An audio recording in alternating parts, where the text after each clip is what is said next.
Major સાહેબ હાથ બાથ ઊંચો કરો કરજો. આ તમારા સીધું તમને જોવા મળશે બધું. કાલની તારીખમાં તો મુકાઈ જાય.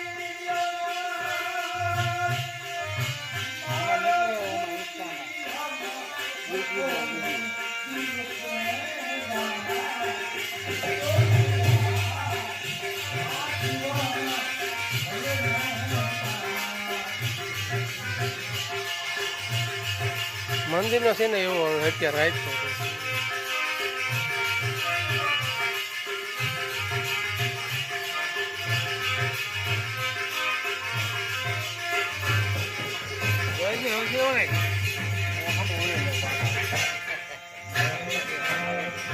બધી નો મજા આવે.